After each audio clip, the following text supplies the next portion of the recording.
नमस्कार सभी को। तो आज हम पढ़ेंगे मैथिली शरण गुप्त जी द्वारा लिखित नर हो न निराश करो मन को। तो इस कविता के माध्यम से मैथिली शरण गुप्त जी हमें कुछ जीवन का ज्ञान देना चाहते हैं। वे इस कविता के माध्यम से एक इंसान को इंसान होने का एहसास कराना चाहते हैं। वो हमें हमारी जिम्मेदारियों का एहसास कराना चाहते हैं। वो हमें अपने जीने का सलीका सिखाना चाहते हैं। तो आइए शुरू करते हैं इस पाठ को। नर हो न निराश करो मन को। नर का अर्थ है इंसान। तो हम नर हैं, हमें अपने मन को निराश नहीं करना चाहिए। ये ऐसा क्यों कह रहे हैं? ऐसा इसलिए कह रहे हैं कि नर होना ही कोई सामान्य बात नहीं है। ये अपने आप में बहुत बड़ी बात है कि भगवान ने, ईश्वर ने हमें इंसान के रूप में जन्म दिया है। हमें जानवर नहीं बनाया। हम बोल सकते हैं, चल सकते हैं। हम जो फील करते हैं हम जो महसूस करते हैं हम उसे बयां कर सकते हैं, लोगों के साथ बांट सकते हैं। हमारे पास दिमाग है, हम सोच समझ के निर्णय ले सकते हैं। तो नर होना ही कोई सामान्य बात नहीं है। इसलिए नर हो न निराश करो मन को। तो मन को हमें निराश नहीं करना चाहिए। कुछ काम करो, जग में रहकर कुछ नाम करो। यह जन्म हुआ किस अर्थ अहो, समझो जिसमें यह व्यर्थ न हो। तो यहाँ लेखक कह रहे हैं कि कुछ काम करो। यहाँ लेखक हमें कुछ काम करने के लिए कह रहे हैं। काम का अर्थ है कि अपने जीवन का जो महत्वपूर्ण कार्य है उसे करते रहिए। काम कीजिए, खाली मत बैठिए, अपने समय को व्यर्थ मत कीजिए। कुछ काम करो, जग में रहकर कुछ नाम करो। काम कीजिए और जग में रहकर नाम कमाइए। अच्छे अच्छे काम कीजिए जिससे लोग आपको जाने, आपका नाम हो। अपना नाम रोशन कीजिए जग में। यह जन्म हुआ किस अर्थ अहो, समझो जिसमें यह व्यर्थ न हो। ये जन्म क्यों हुआ है उसका अर्थ समझिए, उसका कारण समझिए कि आपको भगवान ने इंसान का जन्म क्यों दिया है। तो अपने जीवन के मकसद को समझिए, अपने लक्ष्य को समझिए कि आपको क्या हासिल करना है इस जीवन में। समझो जिसमें यह व्यर्थ ना हो। तो समझिए जिससे कि आप ये जीवन को अच्छी तरह से जी पाएँ, अच्छे कामों में लगा पाएँ, जिससे आपका ये जीवन व्यर्थ ना हो जाए। जब तक हमारी ज़िंदगी में कोई मकसद नहीं होगा तो हम किस चीज़ पे काम करेंगे। जब कोई मकसद होता है तो हम उस मकसद को पाने के लिए, उस गोल को अचीव करने के लिए हम कुछ मेहनत करते हैं, काम करते हैं। जैसे जब बच्चों की परीक्षा आती है तो परीक्षा में अच्छे अंक से पास होने के लिए बच्चे पढ़ते हैं, मेहनत करते हैं। उसी तरह तो अपने जीवन के मकसद को समझिए और उस मकसद को, उस चीज़ को हासिल करने के लिए मेहनत कीजिए, काम कीजिए जिससे कि आपका जीवन व्यर्थ न हो जाए। यह जन्म हुआ किस अर्थ अहो, समझो जिसमें यह व्यर्थ न हो। व्यर्थ मतलब बर्बाद ना हो जाए। कुछ तो उपयुक्त करो मन को, नर हो न निराश करो मन को। कुछ तो उपयुक्त करो मन को, मन का भी कुछ इस्तेमाल कीजिए, दिमाग लगाइए, काम कीजिए। मन को निराश ना होने दो, मन को निराश मत करो, उत्तेजित करो। उत्तेजित मतलब अच्छे कामों के लिए, अच्छे कामों में मन को लगाइए, उपयुक्त कीजिए। और नर हो ना निराश करो मन को। मन को निराश मत करो, मन में जोश उमंग भर के अच्छे अच्छे काम कीजिए, टाइम वेस्ट मत कीजिए। आगे देखेंगे, संभलो की सुयोग न जाए चला, कब व्यर्थ हुआ सदुपाय भला। संभलो की सुयोग न जाए चला। सुयोग का अर्थ है अवसर। तो इसका पर्यायवाची शब्द अगर आता है परीक्षा में तो आप लिख सकते हैं सुयोग के दो पर्यायवाची शब्द, अवसर या मौका। ठीक है, संभलो की सुयोग न जाए चला। ये जो अच्छा योग बन रहा है, जो अच्छा अपॉर्चुनिटी जिसको बोलते हैं, जो अच्छा मौका, अच्छा अवसर आपको मिल रहा है, वो हाथ से निकल ना जाए, इसलिए अभी संभल जाइए। कब व्यर्थ हुआ सदुपाय भला। क्या अच्छा उपाय, सदुपाय मतलब अच्छा उपाय, क्या कभी व्यर्थ गया है, कभी बर्बाद गया है? नहीं। अच्छा उपाय हमेशा काम आता है, हमेशा काम आए। भले ही आज काम ना आ रहा हो, आज आप फेल हो रहे हो, कुछ काम नहीं बना, लेकिन आगे जाके वो कभी ना कभी बन जाएगा। तो लेखक ये कह रहे, कब व्यर्थ हुआ सदुपाय भला। कभी सदुपाय कभी व्यर्थ नहीं जाता। समझो जग को न निरा सपना, पथ आप प्रशस्त करो अपना। अपने इस जग को निरा सपना, निरा मतलब केवल सपना मत समझिए। ये जग कोई कहते हैं कि ये सब मोह माया है, लेकिन इसको बस माया मत समझिए। पथ आप प्रशस्त करो, अपना रास्ता खुद बनाइए, अपना पथ खुद बनाइए। प्रशस्त मतलब अपने आप बनाना, अपना रास्ता खुद चुनिए, खुद बनाइए और उस पर आगे बढ़िए। हर समय बना बनाया रास्ता नहीं मिलता, बहुत सी चीज़ें ऐसी आती है, आपको रास्ता ढूंढना पड़ता है, रास्ता बनाना पड़ता है। तो अपना रास्ता बनाइए, जग को केवल एक सपना मत समझिए, इस जीवन को केवल एक सपना मत समझिए। जीवन के लक्ष्य को समझिए और उस लक्ष्य को हासिल करने के लिए अपना रास्ता बनाइए। अखिलेश्वर है अवलंबन को, नर हो न निराश करो मन को। अखिलेश्वर ईश्वर को कहा जाता है। अखिलेश्वर है अवलंबन को, अवलंबन का अर्थ है अपनाने को, सहारा देने को। ईश्वर है सहारा देने के लिए, अगर हम कहीं गिरेंगे तो वो आके संभालेंगे, वो उठाएंगे हमको। कहते ना, ईश्वर अगर एक दरवाज़ा बंद करते हैं तो 10 द्वार और खोल देते हैं। तो संभालने के लिए वो है, सहारा देने के लिए वो है। हमें अपना रास्ता बनाना है, चुनना है, चलना है।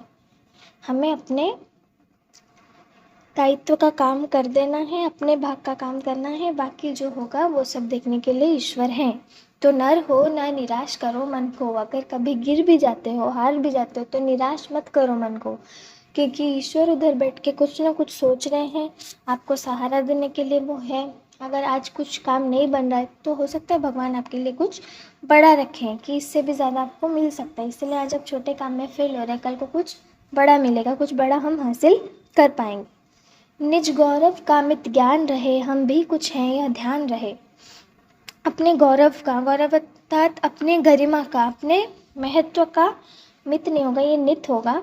निज गौरव का नित ज्ञान रहे, हम भी कुछ हैं यह ध्यान रहे।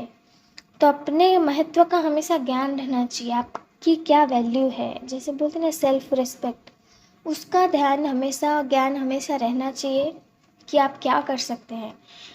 अभिमान नहीं होना चाहिए, अहंकार नहीं होना चाहिए, लेकिन अपना एक सेल्फ रिस्पेक्ट का ज्ञान, अपने आत्मसम्मान का ज्ञान आपको हमेशा होना चाहिए। हम भी कुछ हैं यह ध्यान रहे, आप भी कुछ हैं इस बात का ध्यान रहना चाहिए। ऐसा कभी भी नहीं सोचना चाहिए कि हम सबसे छोटे हैं, हमें कुछ आता नहीं है, हम ये नहीं कर सकते। जो कोई भी इंसान कर सकता है वो आप भी कर सकते हैं। सब जाए अभी पर मान रहे, सब कुछ चला जाए लेकिन अपने मान को कभी जाने मत दीजिएगा।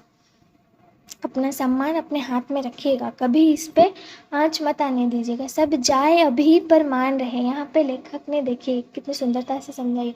अभिमान शब्द आप सबने सुना होगा, अभिमान का अर्थ है अहंकार।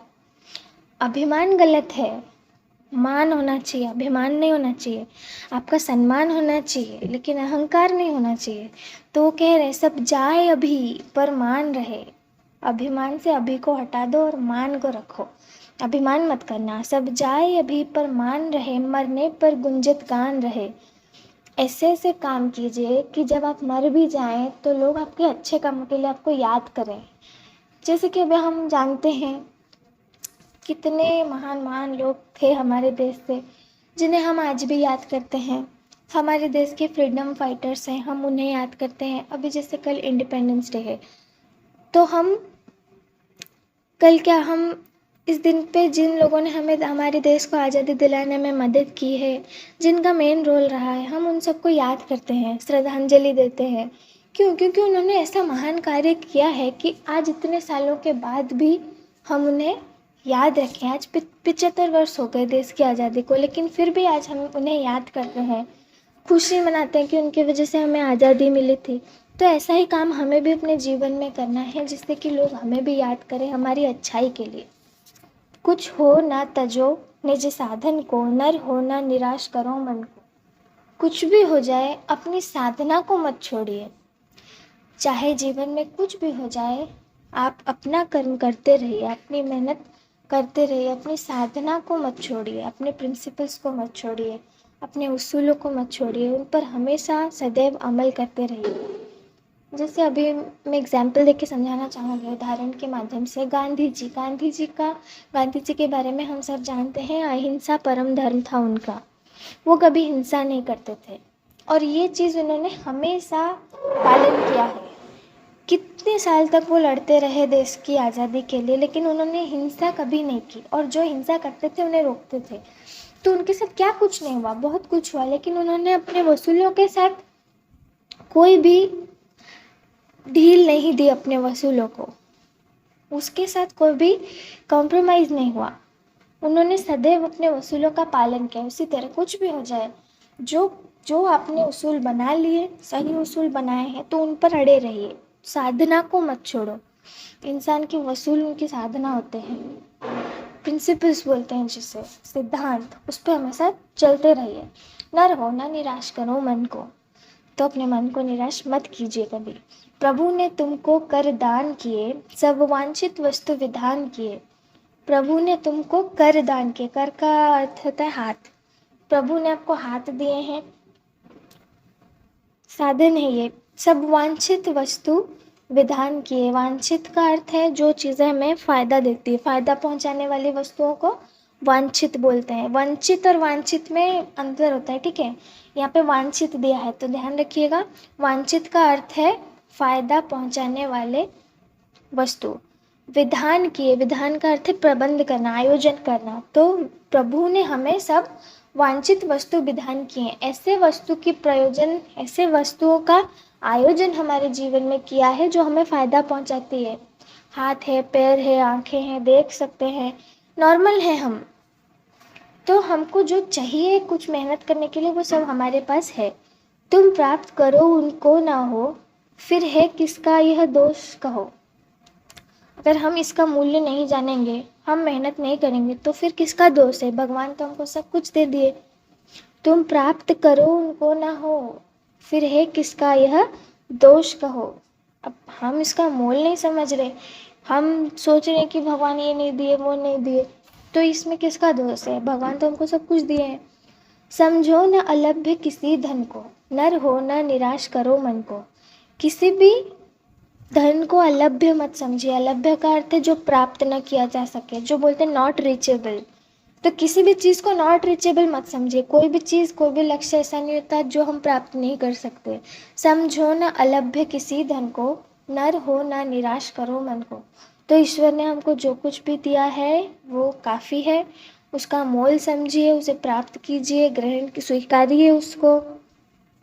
और किसी भी धन को अलभ्य मत समझिए, किसी भी लक्ष्य को ऐसा मत समझिए कि ये मैं हासिल नहीं कर सकता, ये मैं प्राप्त नहीं कर सकता, ये भी पॉसिबल है।